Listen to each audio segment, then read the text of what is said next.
Good evening. My name is Jay Rothman, and welcome to Real Men, Real Talk Raw. It is a Friday night edition coming in from the United States, and if it's the weekend overseas, it's either the morning or evening if you're coming in from Europe or any other continent, and welcome to the show. This evening, I am excited to have a guest. His name is Frank Lyford.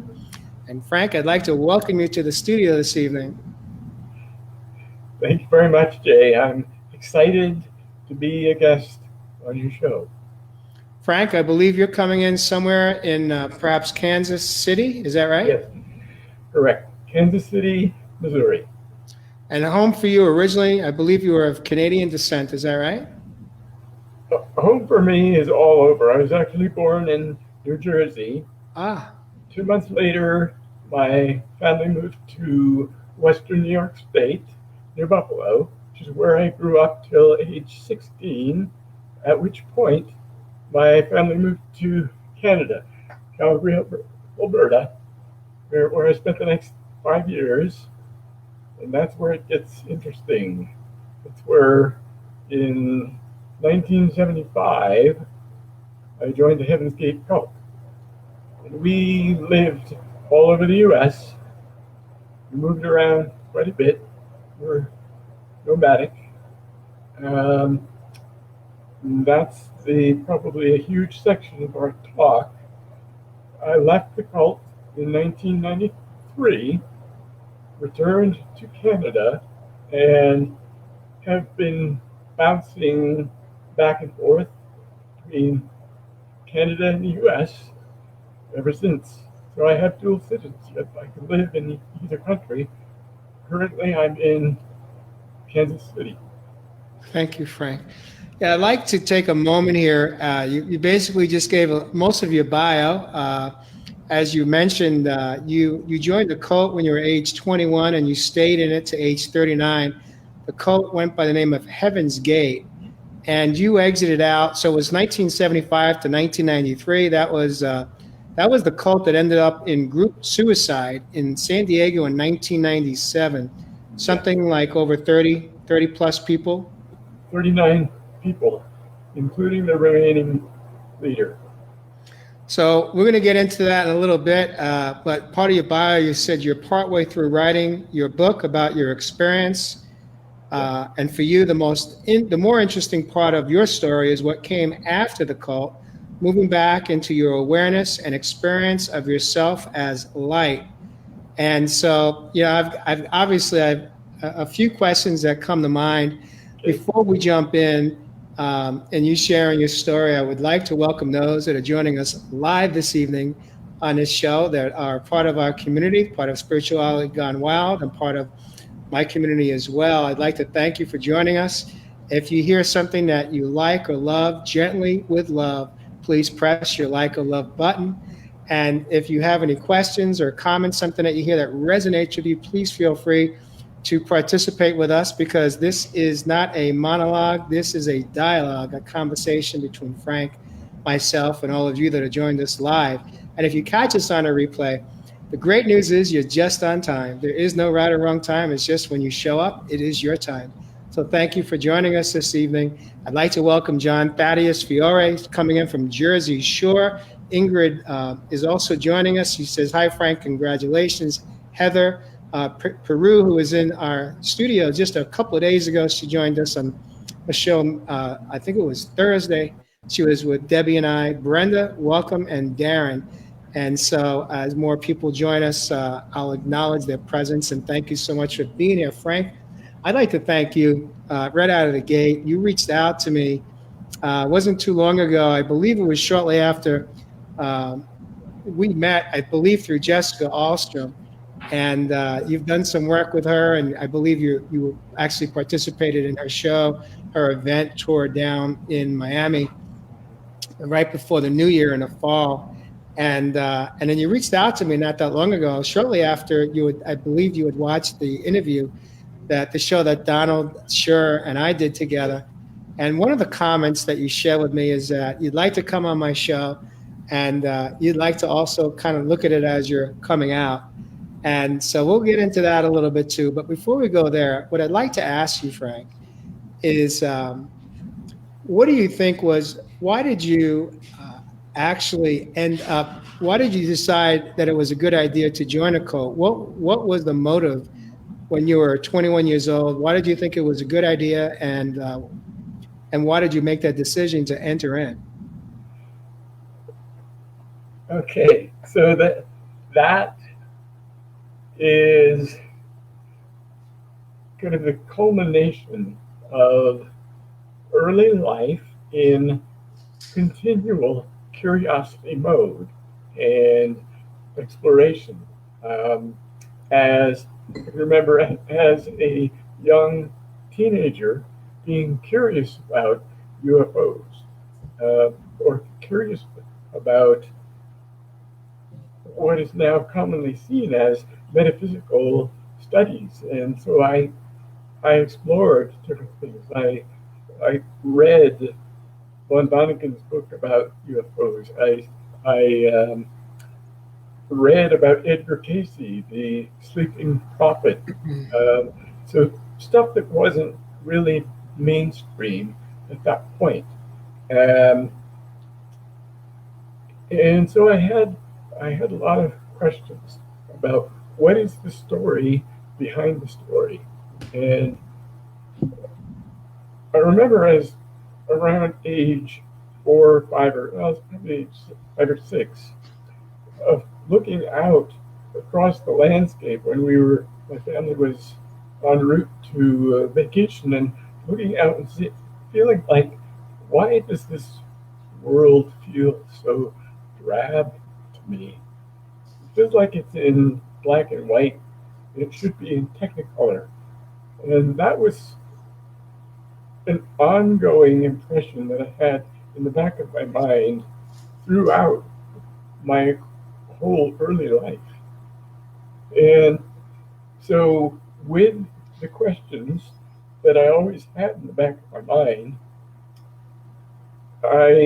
at one point when I was 21, my girlfriend and I went on a vacation. We lived in Calgary, Alberta, Canada at the time. Went out to the West Coast, down to Corvallis, Oregon, to visit my cousin, who showed us a poster that had been posted all over the town. It was a college town, and it intrigued me. Intrigued all three of us, my girlfriend, me, and my cousin. And so we ended up going to a meeting. We saw these two fairly normal looking people who gave this talk about how they had come to assist any who were interested in it in ascending, so to speak, while physically alive, embodied, to an evolutionary level above human. And you didn't have to die to get there. It was like, this was in their talk. They said, this is the actual kingdom of heaven. We're here with the update.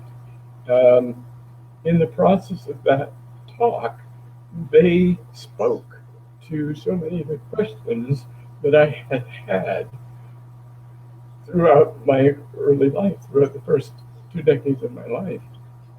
And so my decision was, okay, let's see where this goes. Let's see what's next. Let me follow it through. Let's see what they have to tell me. So my girlfriend and I both felt the same way. We both joined the cult, as did my cousin and his girlfriend. So all 4 of us joined the cult, and that was the beginning of that 18-year journey. Does that speak to the question?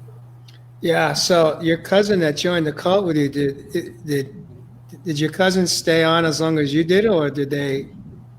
Yes, he did. He stayed on. My girlfriend stayed on after I left. Of course, we were really boyfriend and girlfriend after that extended period in the environment of the cult, because we were training to become completely new beings. That was the goal of the cult. So all three of them, my cousin, my girlfriend, and my cousin's girlfriend, stayed on, and they participated. They took their own lives in the group Suicide in 1997.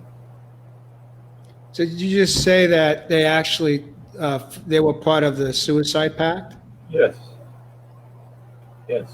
And now you had exited out 3 years prior. When you got the news that they had made that decision, that they chose to be part of, how did that impact you? I was devastated. I felt extreme loss. Um, it was not only for them, but for the others, 30 plus others that I had spent 18 years of my life with, uh, that were no longer on this earth. Um, the way the news came to me was interesting. I heard on the radio that a monastery of men in San Diego had committed suicide. That's how the news broke. And even though it said they were all men, I knew that it was the group that I was a part of for 18 years. How did you know? How did you know that? Was it just an inner feeling? It was an inner feeling. It was intuitive. It was, oh my God, they've gone and done it. And then as the story continued to be covered, it came out that we're both men and women. And it became crystal clear that in fact was the group that I've been part of. Do you have any idea of well, you probably do, but could you share with me why they made a decision to do a mass suicide? What was the motivation behind that? What was the purpose of that? What were they trying to achieve? Well, that speaks to how the group changed over the 18 years that I was a part of it. The group started out, as I mentioned, with the understanding that this ascension process, or they called it graduation, to the next evolutionary level above human, which was a physical level, according to their thought system. That process would be a physical process undertaken while alive. And that was appealing to me. Now, over time, it was like a classroom experience in which we were preparing for this ascension process. So that classroom experience became more and more restrictive, more and more regulated, with more and more procedures and guidelines to follow, until there are a few key events too along the way, one of which was there were initially two teachers, a man and a woman. The woman was, in this thought system, was the elder in wisdom of the man. She actually died in 1985 from liver cancer, and that devastated the one remaining leader. And in my estimation, I know others may not agree with this, who have experience in the cult.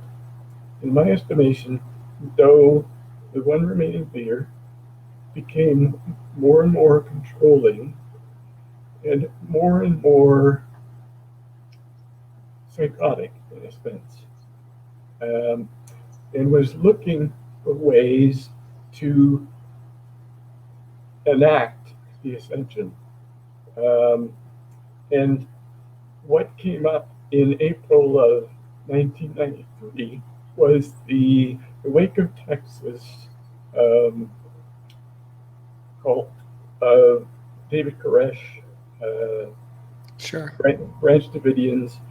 That whole thing with the alcohol, tobacco, firearms siege for weeks, ending in the fiery death of all of the members when the compound burned to the ground. That impacted Doe tremendously and got him thinking that maybe the way we were going to exit, so-called exit, to the next level would be to learn how to use firearms and invoke a response from the authorities that would end up doing us in, which was a huge red flag to me. That was like it was 5 months before I left. And of course, as my teacher, I couldn't express any disagreement with him about that strategy. He was an elder of us in the group, and I want to talk more about how the brainwashing effect of the group happened. But so that was on his mind. And that was a drastic change. Contrast that with the very beginning, we have this plan to ascend while alive.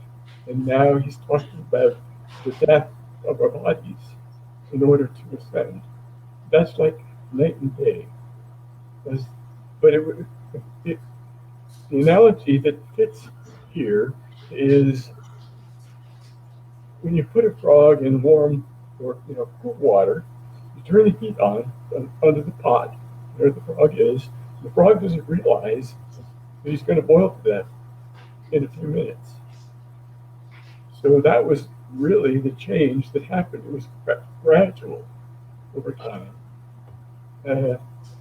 until they decided to take their own lives using barbiturates, alcohol, and suffocation. So I've forgotten the question. Did I answer it? Yeah, I asked, well, part of it was I asked how it affected you when you found out that your cousin, girlfriend, and friend had perished, had chosen to exit out with the group. Mm-hmm. How that had affected you was really the question. I'm curious if you could share a little bit about what the experience was like as a member for 18 years, how it had, you mentioned just a moment ago about the brainwashing, but could you spend just a few minutes kind of going back a little bit and sharing with myself and our community what it was like being a member for 18 years, and how it impacted yourself, your being, your soul, your mind, your body? Right. So curiosity got me in to the cult. The desire for new information that I didn't think I could get anywhere else. And while that may not have been true, that's what I believed. And when I went to that initial meeting that I mentioned earlier, it was in Walport, Oregon. And in that meeting, I felt higher than a kite. In other words, my emotional state was extremely elevated, joyful. Like this is way cool. These are people who can tell me things that I've been wondering all my life. And so that was the impetus to get me in. For the first few months, maybe up to a year, we were nomadic, traveling in small groups around the country, giving meetings, the same kind of meetings that the two leaders had given in Walport, Oregon. And then there was a period of classroom in which the two leaders, who went by the name T and O, as in Do, Re, Mi, Fa, Sol, La, Ti, Do, T and Do, the teachers, guided us in increasingly more advanced instruction to prepare us for this graduation or ascension process to the next level of a human. As I mentioned, the group became more and more restrictive with more and more guidelines, more and more instructions to follow, kind of like the U.S. tax code, how they're always adding to it. I don't know. Anyway, so we went through a period of living in campgrounds in which there was an increasingly structured life of up at a certain time, a certain amount of time to bathe in the morning. Initially, we prepped our own meals, and then eventually we moved into this big army tent in which we had shifts. So it was a regimented and increasingly regimented life. And the goal was learn to be a cog in the wheel, because in this next evolutionary level of human, it needs to run like clockwork. And if you have different emotional things going on in which you're not in control of yourself emotionally or mentally, you won't fit in. So that it was well, first of all, the thought system was a combination of Christian teachings, the red letters of the Bible, what Jesus spoke. It was obviously their interpretation of his teachings, metaphysical teachings, such as Theosophy, Madame Blavatsky, Seth Speaks. Those were popular. Those books were popular back in the 70s. Those formed a huge part of T and Do's thought system. And add in the third part, which was UFOs, ufology. In their thought system, the members of the next level traveled through the heavens in what we call UFOs, spacecraft. So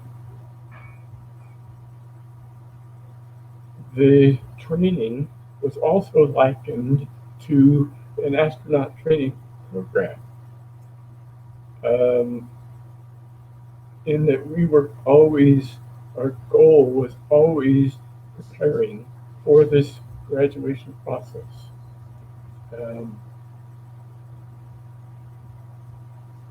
And that was continually changing in both our physical environments as well as new ways of understanding that were coming in. Like T and Do were channeling from somewhere. I don't know, you've heard of trance channelers or conscious channelers. They were channeling from something from somewhere. I don't pretend to know what it was. They had many, many things that I still regard as right, and a few key things that were way, way off. But anyway, our life, like in the early 80s, we moved from a campground environment in which we were on Bureau of Land Management land or on private ranch lands that we got permission to stay on, or national forests. We moved from those settings, being outside all the time, to houses in which we all lived in the same house. And again, it was increasingly regimented. We had a specific uptime in the morning. We had specific tasks that we did during the day, assigned tasks. We had periodic meetings with T&O, the two leaders, in which they shared new insights that they'd been given. And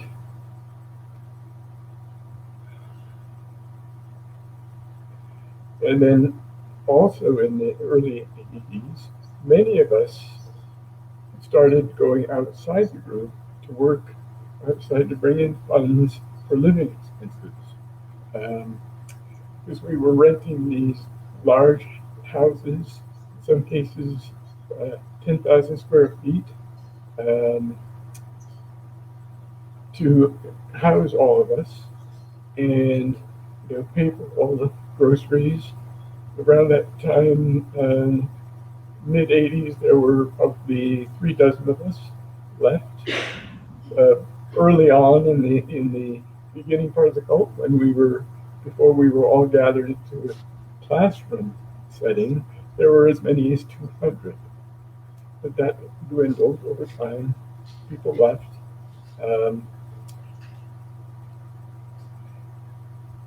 T&O would periodically bring forth sets of guidelines or understandings to help us with our behavior. It was kind of like behavioralism. We were to modify our behavior to meet what would be expected of us as members of this next evolutionary level of a human. There's one set of such guidelines called the 17 steps, about being self-aware of how much shampoo we used, not being wasteful, how high of a cooking flame we used on the stove, how we spoke to people. Were we respectful in our speech, and did we speak with a low enough volume that we wouldn't disturb others around us? Things like that were included in the 17 steps. Okay, Frank, I'm gonna ask you to just take a moment here, just to take a nice deep breath. Okay.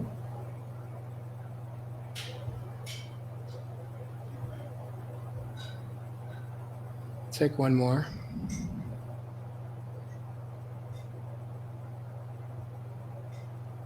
How are you doing right now? I'm good. Are you okay? Are you all right? Up. Okay. I'd like to ask, I've got a few questions I want to pop at you for just some quick answers. One is, was alcohol and drugs part of, or was that not allowed, or was that invited in as part of the group, or was that not accepted? It was not accepted because in our preparation process, we were, through discipline, leaving behind all aspects of being human, quote, human, which included not partaking in drugs or alcohol, and we were also celibate because it included not being sexually active. So we were all celibate as part of that group. That was my second question. So you just picked that one up for me. You must have read what I was thinking. So we got that second question answered. There is absolutely all celibate. Right. What about the hosts? Were they celibate? Yes. They walked their talk. They believed their own propaganda. Okay. They believed their own disillusionment. They believed their own illusions. What would happen if someone decided that they were not agreeing with everything. Did you ever encounter that where a member would start to kind of push back and how was that handled within the leadership of the cult? Well, early on, one of the earlier members had requested of Tiendo that she said, if I ever want to leave, please don't let me. Please help me understand what I would be giving up, the opportunity that I would be giving up to become a member of this completely new evolutionary level above human, level of existence. And they took her at her word, because a few years later, she decided she wanted to leave the group. She wasn't happy, and they kept her in a locked room. And they realized the error of that soon afterwards and helped her to leave, because that was like keeping someone against their will. So that became their policy, that if somebody wanted to leave, the two leaders didn't want them in the group against their will, because it would have been an interference energetically, emotionally, for all of the other members. It would have been, in a sense, a corruption of the environment, a corruption of the setting. So that was their policy then from that point forward. If somebody didn't want to be... How long did they keep her locked up for? It might have been like a week and a half. Okay. So after that, did they let her go? Did she leave? Yeah. Okay. Yeah. When you joined the cult, how many members were there in that moment? Do you recall? I joined probably at the pinnacle of their recruiting effort, and so there were between 150 and 200 members at that point. So when 39 did a mass suicide, was that because all the others had already left the cult? They had dwindled down? Yes. Okay. All right. So moving along, I'm going to fast forward here a little bit, Frank, and ask you, towards the end, before you exited out stage left, throughout the majority of your time there, throughout the almost 2 decades, just shy of 2 decades, Yep. Would you describe yourself in that, if you could recall, how did you feel emotionally? Did you feel like you had inner peace? Did you have contentment? Were you living in joy, bliss? Were you happy? Did you live in gratitude? Any of those emotions, or all of them, or where were you in relationship to your inner self as you were navigating over close to 2 decades? Right. So toward the end of that almost 2-decade time, I was mixed. I had mixed emotions. I was always appreciative of the new teachings that T and Do, and later just Do, brought to us, understandings that, they were continually getting somehow through some source, that I found beneficial to my understanding. However, I always in the back of my mind had doubts of, is this really going to work? Is this really going to happen? But I wasn't of a mind to share those doubts with anyone, whether it was another member of the group or the leaders of the group, because that would have been tantamount to questioning their teachings, questioning their leadership. So I kept quiet. I suppressed those doubts. So there was always this inner conflict going on. And that came to a head more and more with each red flag that came up, like the Waco incident, and how that impacted those thinking. And the last straw was moving to San Diego from Phoenix. And it was only, just touching on that departure event again, it was only years later that I realized it was the juxtaposition of the employer's affirming environment compared to cults, non-unique sameness, no creativity environment. And then, when I left the employee of this affirming employer, I no longer had that affirming environment, and realized at a gut level that I couldn't stay in the cult any longer. It was too suppressive. So to recap, in answer to your question, there was always a little bit of inner conflict going on. I was never free of it. Did your family members ever try, were they aware that you were in a cult? Did they ever try to get you to get out? Did they ever try to rescue you of any sort? My family didn't. Some other families of other members did try, like hiring the FBI, or traveling to where they thought we were to try to rescue their loved ones. And there was actually a group of family members who somehow connected with each other, family members of all of the cult members, who developed a network of communication on their own to share contacts that they had with all of the members. And that was a thorn in the side of T&O, because they didn't want to be interfered with. Were you, as part of the cult, were you able to have contact with the outside world, or were you pretty much, was it against the rules to have any relationship with old friends and family members? It was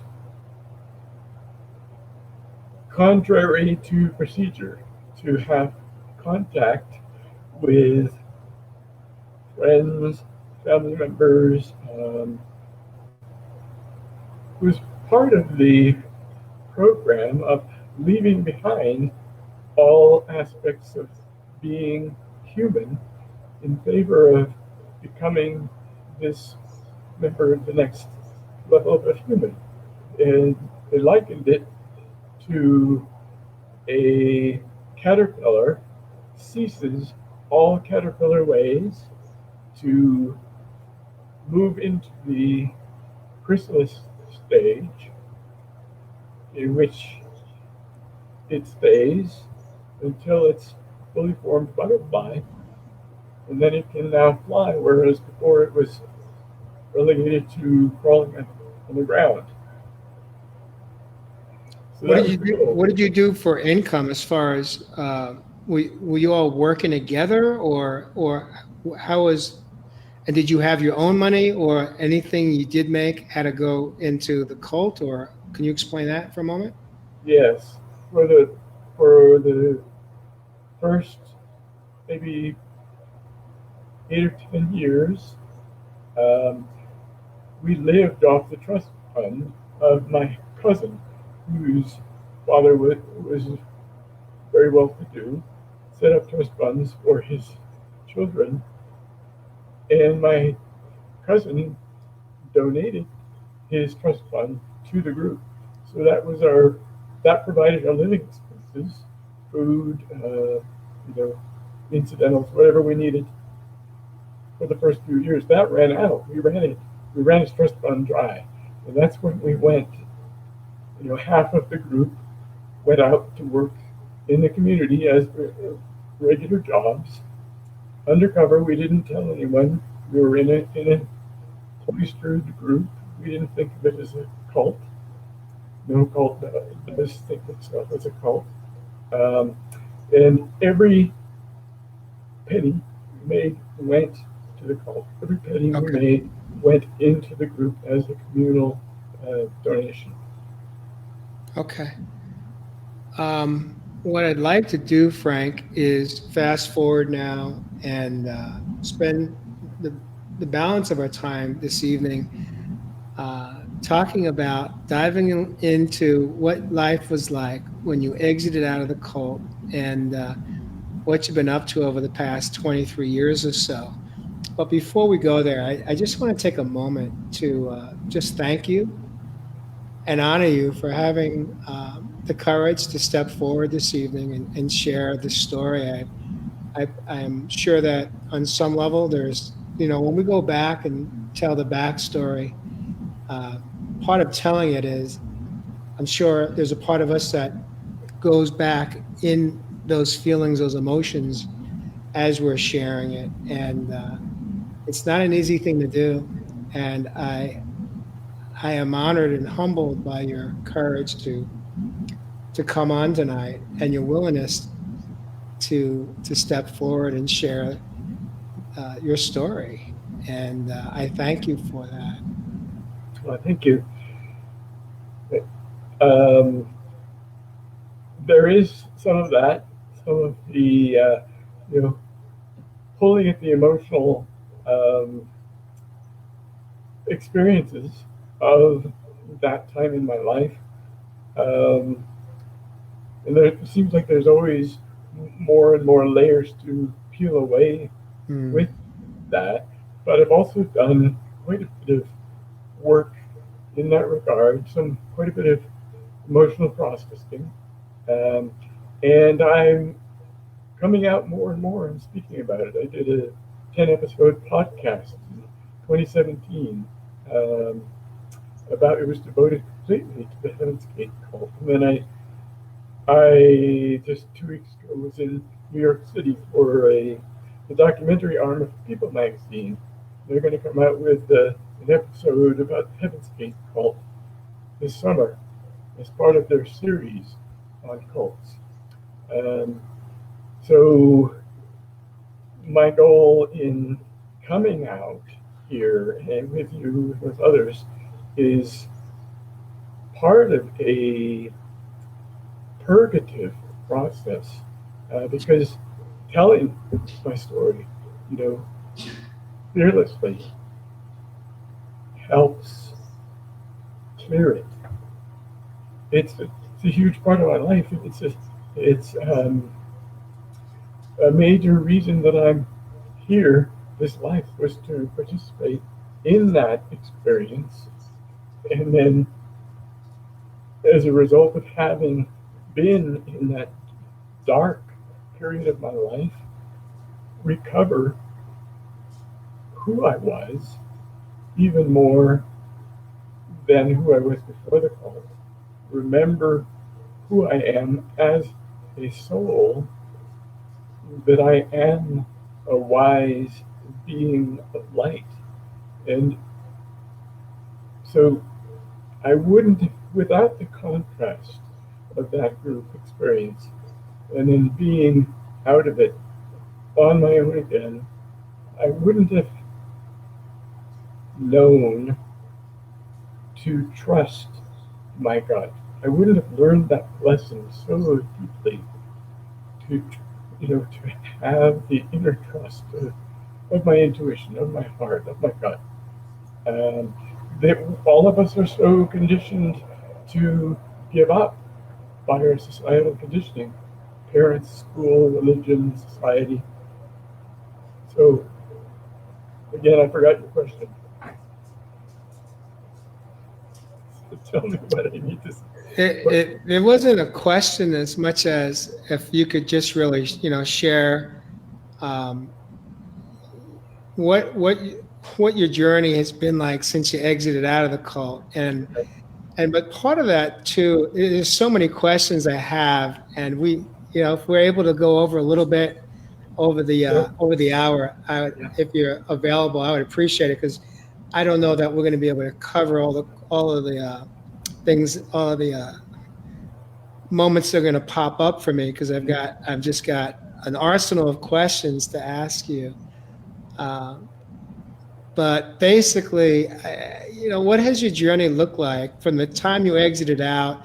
How much did you have to, kind of decompress from the brainwashing and come back to know who you were, or even maybe for the first time in your life, begin to figure out who you were at the, in the most intimate in a self way? Because the fact that you entered into the cult in the first place, you were exploring. You probably had you acknowledged you went in because you had a lot of questions and you just were looking for answers. And so now you exit out close to 2 decades later, and you had to have just had probably more questions when you came out than when you went in, I suspect. What was that like for you initially? Yeah, well, initially it was, who the F am I now?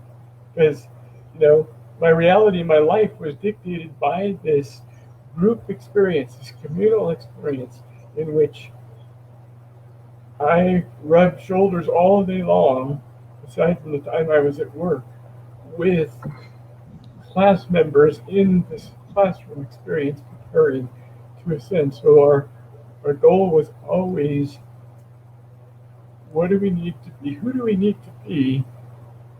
What do we need to change about us to prepare us for that ascension? Now I was outside the cult, in the world at large, and I didn't know who I was. And my parents didn't know how to help me. I initially lived with them for a month before moving out on my own. They were happy to have me back in their lives, obviously.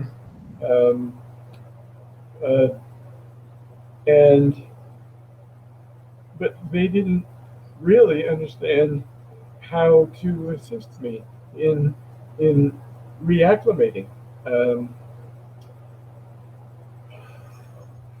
So I had to find my own way. And initially I dove right into a relationship with an older woman, and she was a match to me in terms of my own emotional turmoil. I had tremendous emotional turmoil. I was high functioning in terms of work, my ability to work. The fact that I worked in the cult really helped me. I had skill set to apply. So that's what got me through. But otherwise, I was a recluse. And I remained a recluse for most of the last 26 years.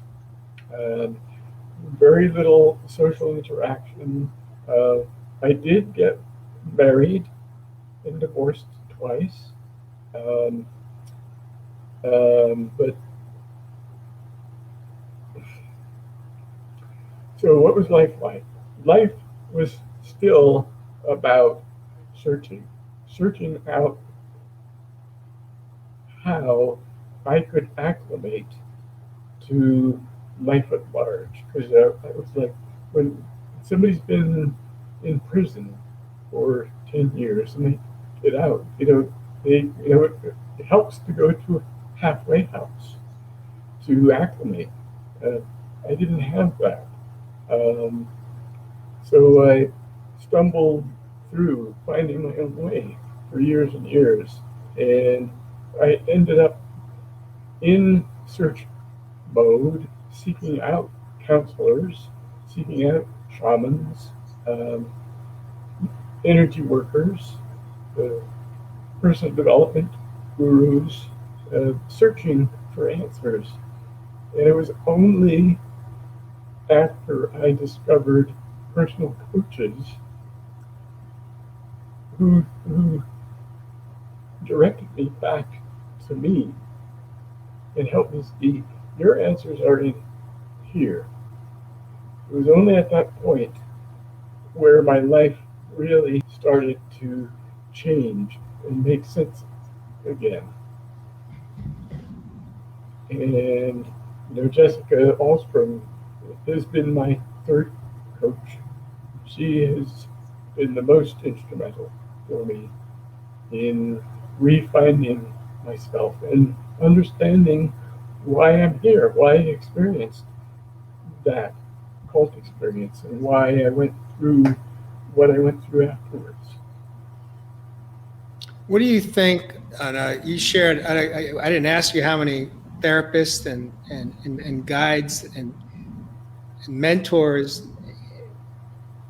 that you reached out to and that you worked with. But what do you think is one of the differences this time around, that when you found Jessica? Well, what's different this time?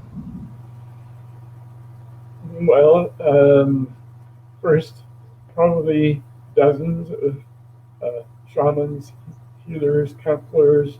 I tried to add up all the money I spent. It was easily $150,000 to $200,000 over the course of 15 years, and probably more than that. Couldn't even double that. But increasingly, with each new healer that I encountered, I realized I need to apply changes to me within. And finally, I think with Jessica, it sunk in the most. I wouldn't have been ready to hear what she was teaching before then. When I encountered her, I was determined that I would apply what I was learning. And I've been intermittently successful at that application. I haven't always applied it. I still resist. I mean, that's the ego programming of protection coming up, afraid to look inwardly because of what you might find. But when you actually do look inwardly, you discover that the fear was unfounded. If you allow the emotional blocks to be released.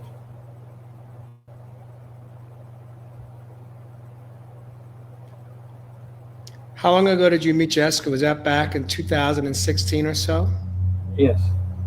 Yeah, I met her. I found some of her podcasts online and listened to those, and really what she was teaching really resonated with me.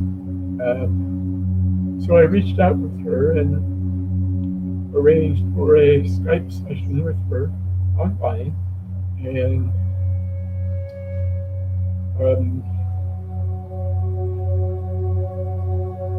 the rest is history. I mean, I was living at the time in New Brunswick, Canada, and I joined her year-long academy the same day as my session with her online. A month later, I put my house on the market because she, in addition to the academy, year-long academy, she had asked me to collaborate with her on a book. So between the teaching academy and the book, I decided I don't need to stay here anymore in Canada, so I'm going to move to Kansas City. So I put that in motion. I put my house on the market a month after meeting her. I had a signed sale agreement a month later, and I sold the house a month after that. It was maybe 4 months total, and I was on my way to Kansas City. So I've been here, Kansas City, ever since. How would you say your life is different today than it's been for your prior life? How is it different today? I'm certainly more self-aware. I am happier. I feel like in coaching, I've found a huge chunk of purpose for me being here. As a coach, I get to spread love and reflect back to whoever's in front of me their own amazing presence in ways that they may have forgotten about and they may not even be aware of. And that, what could be more gratifying than that? To me, that's a brilliant way to live. So I'm in love with that aspect of my life. And I continue to do the inner work that, the more and more layers need healing. So I'm doing that. So something that's just popped for me is where are you in the process as far as coming home to yourself, and where are you as far as love for yourself? Do you feel like you're there, or do you feel like there's still some work to do there? And what's behind that for me right now, Frank, is sometimes we make decisions in our life that profoundly not only affects our life, but affects other people that we care about. And a lot of those decisions are hurtful to others. And through that, for me, it wasn't until I hit my rock bottom that I began the process of first learning how to like myself, and eventually I fell in love with myself. But it took tremendous amount of work. And so I'm just curious, if you could rate yourself on a scale of 1 to 10, if there is such a scale, a meter, love being, that's, fully in love at a 10, where do you feel you are right now? I think that's a logarithmic scale that goes to 1,000.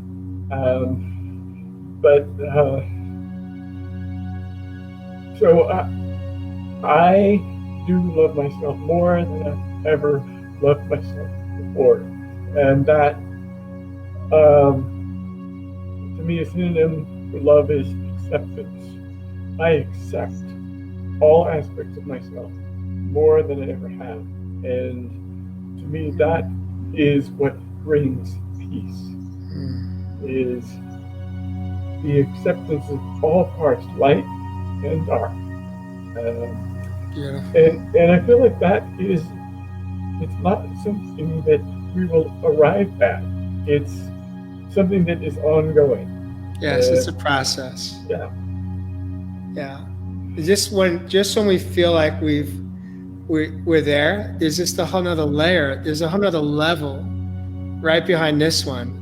And but what it comes down to, what I've learned about my own healing journey, is that it's just that we have to be willing to show up and do the work. And we talked about this before we went live. We got together in the studio prior to the show going live, and we were talking about the commitment to oneself to do the work, right. And how we only grow. It appears as we grow the most when we are in discomfort and in pain. And can you touch on that just for a moment? What that's been like for you?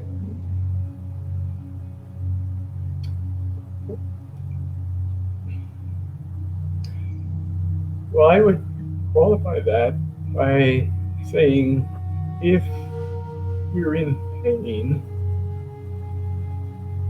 unless we're honest with ourselves and willing to take responsibility for our lives, we won't grow. If we're in pain but in victimhood, we won't grow. And there's an epidemic of victimhood throughout the world. And it's not that I am free of victimhood. I'm not. I still have patterns that come up they want to point the finger at something outside of me as the cause of whatever pain I'm in. But yes, pain is a tremendous catalyst to our growth. And that's the key, is taking it not as a cause for suffering, not as something to be resisted, but as a message that we can utilize of, why am I in pain now? What is this telling me? Where in my life am I not in alignment? That there is this pain coming up. Where am I in resistance to myself? It's a beautiful answer, Frank, and I thank you for that. You know, what I heard you say is it's about awareness, it's about acceptance, and it's about accountability. It's the 3 A's right there. And that's just beautiful, because when we are willing to hold ourselves to all 3 of those A's, true healing takes place at the core. One other question that came through the community this evening was, somebody asked, when the remaining members of a cult, I'm going back just for this one question, if you don't mind, when they perished and you lost 3 people that you had entered into the cult with, and or everyone, did you have to work through the guilt of you surviving, survivor's guilt, you exiting out and they not making it, or they choosing to stay in it? And part of that question is, when you left, did you try to convince them to come with you? Because they came in with you. Did you try to convince them to leave with you, or did they try to convince you to stay with them? Both. Both happened. About 2 days after I arrived at my parents' house in Calgary, I received a call from Erica, my girlfriend, who I went into the cult with, and she was weeping, wanting me to come back to the cult. And I knew that she wouldn't have called on her own.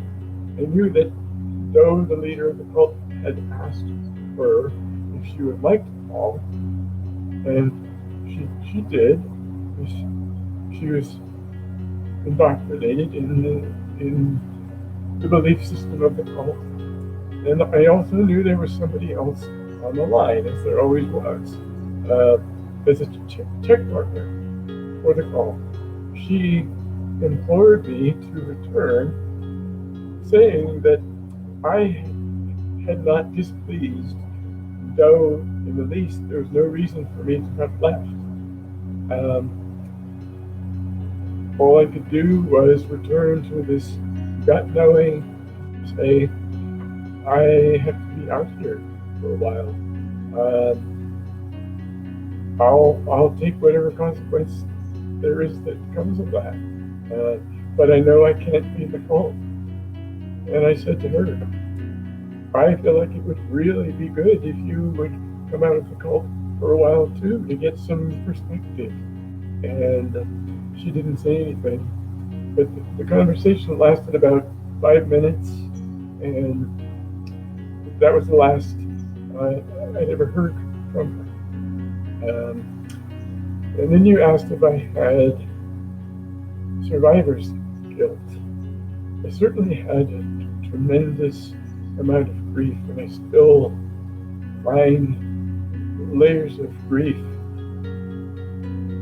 coming up when I talk about suicides. I did have some guilt about not trying harder to bring Erica out, but I feel like I've resolved that. I feel like I've arrived at a place of peace around that, because of my view of life plans and how the soul makes a plan before it incarnates. how it lays out the lessons that it wants to learn throughout life. And I believe that my being a member of the cult for 18 years was part of that life plan. There are no absolutes. There's nothing that happens through happenstance. And the same is true for all of those members. They chose their chosen life path. Not consciously at the human level of coping with life, but they chose it at the soul level. Thank you for answering that, Frank.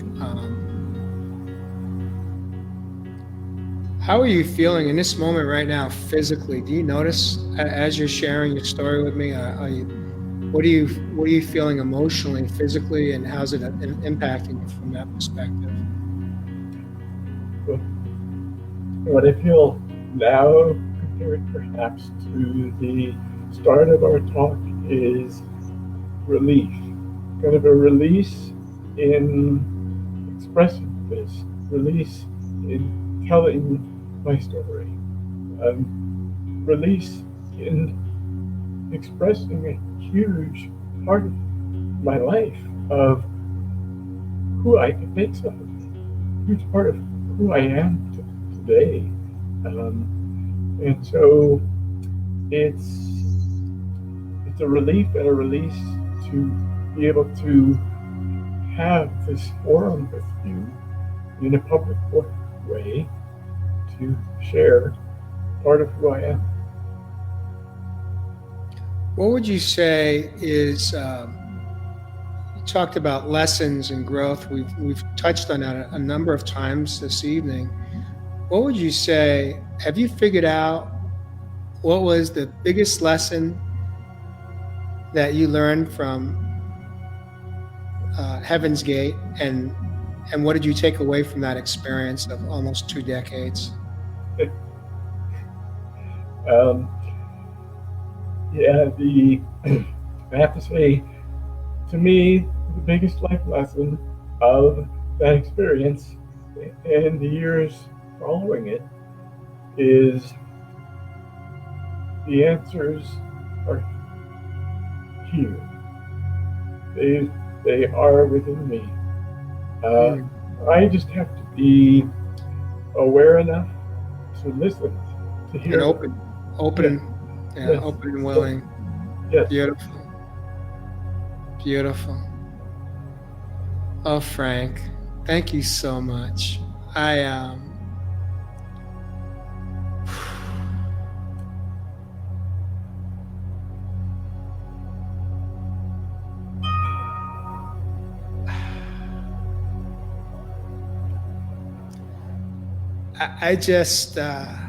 I'm so glad that we met, and I am so looking forward to meeting you. We're going to be together in March, and I'm going to have an opportunity to open my arms and open my heart in a physical sense and just touch you body to body and just give you a beautiful hug. And I look forward to that day in March. We're going to both be at an event called Quantum Revolution Tour. It's an event that Jessica, and I believe you were part of that tour in Miami. Yes. You were part of the panel. Are you going to be part of the panel this time around, or what? Are you going as a guest, or are you part of? Well, I'm a team member, Jessica's team, primarily in a background support role.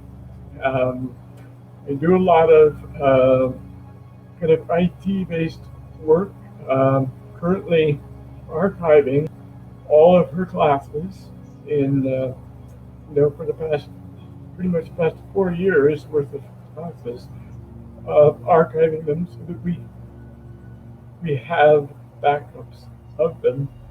And my goal is also to index all of them so that they're more easily searchable, because currently in the Facebook format, there's no way to really find something by keyword search or, by a phrase or whatever. So that's a main part of what I do. Plus, I am in effect a staff coach for her Tika Academy year-long program. As part of people's tuition, they get 1 month, once per month, an hour-long session with an 18 member of their choice. I'm on the 18, which I've got. So it's my goal at some point to be on the stage, whether it's sharing it with Jessica or on my own in some capacity. So that will happen. At this point, it's not scheduled to happen for Las Vegas. Beautiful.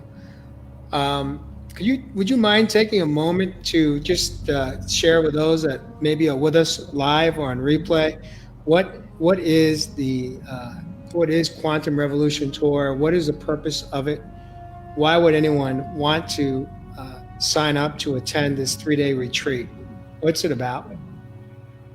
Well, the word quantum means the tiniest virtual particle that exists, upon which all existence is created.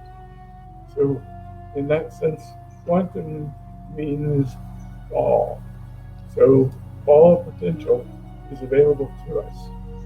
And so the Quantum Revolution Tour is about us understanding that all potential lies within us, and it's up to us to bring that forth.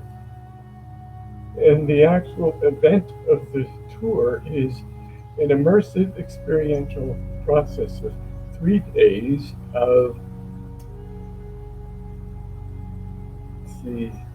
theta and gamma brainwave states, and amazing food that nourishes the body, amazing essential oils that bring elevated vibration into our bodies through the olfactory system, visual,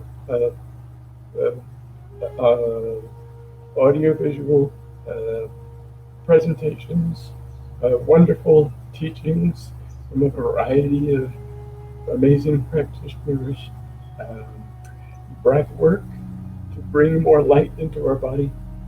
I mean, really, what we need in our awakening, as part of our awakening, is light in our body, and that comes in through sunlight, through breath work, through essential oils that are pure and beneficial for what will be immersed in otherwise in that 3 days. And also scalar wave technology that helps with the vibrational aspect of our environment. I don't know if I've left anything out, but it's going to be an immersive process. And I found the first one in Miami mind-blowing. I feel like it opened my third eye, and I saw things through my third eye that I've never seen before. And it awakened my sensitivity ever more deeply than it had been. So if it speaks to anyone, I would suggest coming. You will benefit. You will thank yourself. Yeah, when I had Donald on the show, we touched on it, and we've since talked a number of times about his experience in Miami. He echoed what you just shared. It really had a profound impact on his healing process of his own, coming home to himself, coming home to his soul, and basically kind of put it into a high speed, just kind of like a morph speed, a quantum speed, and so yeah, I'm excited. When I didn't meet, when I talked about giving you that hug in Vegas, it was like the first time Donald and I physically met. He drove across the country. He was actually driving across the country when it came onto the show. back in December. And boy, I tell you, that first hug I got from him, I'll never forget it. And we've since, of course, give each other hugs. We see each other now about once every week or so. And so I'm excited to have all of us in the room together. I think my understanding is Barbara Taylor may be coming as well. She's been part of Spirituality Gone Wild community, and she's done a lot of moderating on my shows since I began just under a year ago. I know she's jumped in this evening. She's just showed up in a community. Barbara, if you're coming, let me know. Send me a text or drop a note in the comments here. I hope I get to meet you if you are in fact going to be in Las Vegas at the Quantum Revolution Tour. Frank, what I'd like to ask you to do at this moment is perhaps share some closing thoughts to the community and for those that may join us on replay. Any thoughts that come to mind as far as your overall experience, as far as where you were and where you are in your life today, and how you're feeling in this moment? Well, first, I want to give a message to you, Jay, and that is that I would love to show up in Scottsdale and go on a walk with you and Donald at some point in the coming months. I don't know when that will be. I would love to do that. So let's envision that. Yes. And yes, I love it. Okay. So for me, like I was reviewing kind of the transitions I went through, and transitions is a good word. In my process, what was the beginning of my opening up into myself was giving myself permission to no longer be the person that I was, while at the same time I was not yet the person that I will be. So allow yourself to be in that limbo state in which you're at peace with letting yourself change. And then,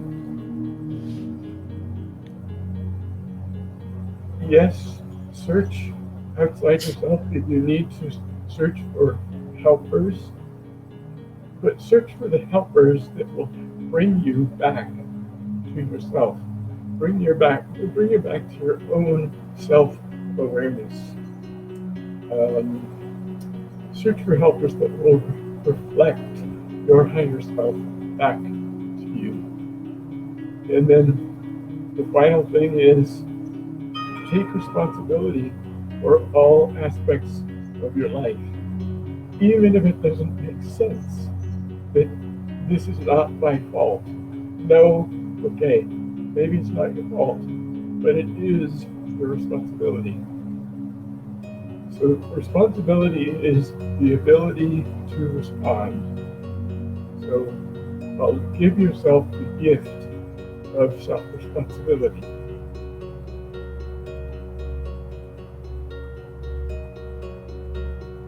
I love it, Frank. You nailed it. You know, the awareness, accountability, and action. You know, it's all part of it. Absolutely. Inspired action, not action for action's sake. And as Jessica likes to say, 50% service to self, 50% service to others. And that balance is key.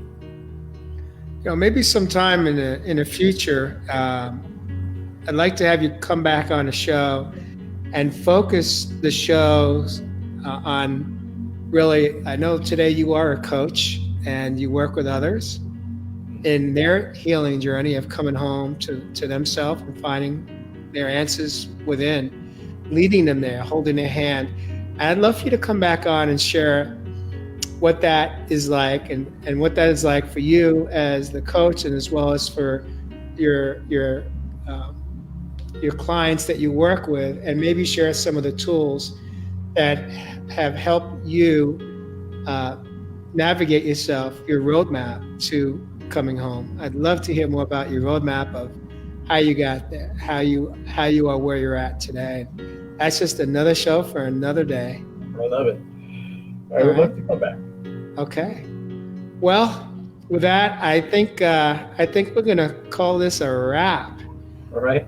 Frank, thank you so much for joining us this evening. There has been, so far, we got close to 100 comments. I'd like to invite you in the next 24 hours or so, maybe to, if you could come back in on the Facebook side, okay, and respond to the questions and comments. And there's a lot of people that had statements and comments as it related to your story of your past. And love if you can step in and participate in that on the back end of this show. And thank you so much for joining us. And with that, just a side note, we have on Sunday, Debbie and I are going to co-host Real People, Real Stories Raw.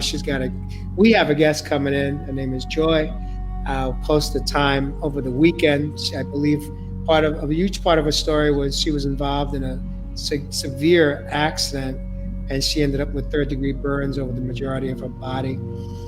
And she's going to come in and share her story on Sunday. And then next Wednesday, during the daytime, we have a guest coming in from Australia. And I believe you may know her, Frank. You know anyone from Australia? I know several people from Australia. Okay. All right. Well, does a name Jennifer sound familiar? It does. I love Jennifer. Jennifer Ramsey. Yes, sir. So Jennifer's going to step in. So we're going to do a midweek, a special edition of Real Men, Real Talk Raw. Nice. She's going to step into the studio and share her backstory, which has a lot to do with living and suffering with high anxiety for the majority of her life, and what her journey has been in healing so that she no longer lives in a perpetual state of high anxiety. And so I'm excited to have Jennifer join me in the studio on Wednesday. And with that, thanks again for joining us. Frank, I'm going to ask you if you could just stay in the studio just for a few minutes so that we can just have a moment alone. Thank you for joining us. And for those of you that were with us live or on replay, I so much appreciate you showing up for both Frank and I this evening. Without you, we wouldn't have a show to put on. So we so much appreciate you being part of our journey this evening and holding both Frank and my hand as we navigate through this moment. Thank you for hosting me, Jay. Thank you so much. You're welcome. We'll catch you next time on Real Men, Real Talk Raw. Thank you.